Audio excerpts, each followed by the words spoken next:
வெளியே மழை கொட்டிக் கொண்டிருந்தது. சியோல் நகரம் முழுக்க அமைதியில் மூழ்கியிருந்தது. இரவு 1:30 மணி. ஒரு பஸ் ஸ்டாப்பில் தனியாக நின்று கொண்டிருந்தாள் ஷைனி. 3 வருடங்களுக்கு முன்பு தன் கிராமத்திலிருந்து தென்கொரியாவுக்கு வந்த ஒரு இந்திய பெண். ஆனால் இன்று அவள் திரும்பி போகிறாள். அவள் பிறந்த கிராமத்துக்கு. காடு நடுவே இருக்கும் மர்மமான ஒரு கிராமம். பஸ் வந்து நின்றது. அவள் ஏறினாள். பஸ்ஸில் இருந்த குறிய முகங்கள் அவளை ஒரு நிமிடம் உற்று பார்த்தன. ஆனால் ஷைனி, அது அவளுக்கு புதுசல்ல. ஹெட்ஃபோன் மாட்டிக்கிட்டு பாடல் கேட்டு அமைதியா உட்கார்ந்தாள். 3 மணி நேர பயணம். அவள் இறங்க வேண்டிய கடைசி ஸ்டாப். ஆனால் அன்று ஏதோ வேற மாதிரி இருந்தது. பஸ்ஸில் ஒருவன் மட்டும். முழுக்க கருப்பு உடை, கருப்பு ஹூடி, முகமே தெரியவில்லை. அவன் அசையவே இல்லை. ஷைனி இறங்க போக டிரைவர் திடீரென்று கேட்டார், இந்த ஸ்டாப்பிங் அப்புறம் காடுதான், இங்கேயே இறங்குறீங்க? ஷைனி சிரித்தாள். இந்த காட்டுக்குள்ள ஒரு கிராமம் இருக்கு. டிரைவர் அதிர்ச்சி. அது பேய் கிராமம்னு சொல்றாங்களே. ஷைனி மெதுவாக, அது எல்லாம் உண்மைதான். எங்க கிராமத்துல பேய்களோட பேசுறவங்க இருக்கிறாங்க. எங்க கிராமத்தை காக்குறதே பேய்கள். டிரைவர் ஆல்மோஸ்ட் மயக்கம்.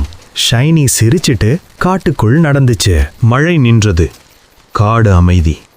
தூரத்தில் மூங்கிலால் கட்டிய வீடுகள், சின்ன மின் விளக்குகள். அதுதான் அவள் கிராமம். ஆனால் திடீரென்று ஒரு கிணற்றுக்கு பின்னால் ஒரு கொடூர உருவம். ஆ! ஷைனி கீழே விழுந்தாள். மீண்டும் பார்த்தாள். யாரும் இல்லை. அப்போதுதான் அவள் கவனித்தாள். ஹெட்ஃபோன் கீழே விழுந்து போயிருக்கிறது. தேடிக்கொண்டிருந்த அவள் கையில் ஒரு கயிறு. அந்த கயிறு எங்கிருந்து வந்தது? அதை பிடிக்கச் சென்றாள். அது நேராக ஒரு மூங்கில் வீட்டுக்குள். அந்த வீடு பல வருடங்களுக்கு முன் எரித்து கொள்ளப்பட்ட ஒரு மந்திரவாதியின் வீடு. திடீரென்று அந்த கயிறு வீட்டுக்குள்ளிருந்து வேகமாக இழுக்கப்பட்டது. ஷைனி அலறினாள். கதவு மெதுவாக திறந்தது. உள்ளிருந்து காற்றில் மிதக்கும் 2 கொடூர பாதங்கள். அதே நேரம் ஷைனி அலறினாள். சியோல் நகரில் 3 இந்திய போலீஸ் அதிகாரிகள் ஒரு ரகசிய மிஷனில். அர்ஜுன், ரவீந்திரன், கர்ணன். அவர்கள் தேடுவது இந்தியாவில் ஏடிஎம் கொள்ளையடித்து 8 போலீஸ்காரர்களை கொன்று தப்பிய ஆண்டனி. சிசிடிவி தகவல். அவன் கடைசியாக இறங்கியது சியோலின் வடக்கில் காடு அருகே இருக்கும் கடைசி பஸ் ஸ்டாப்பில். அதற்கு பிறகு எந்த கேமராவிலும் இல்லை.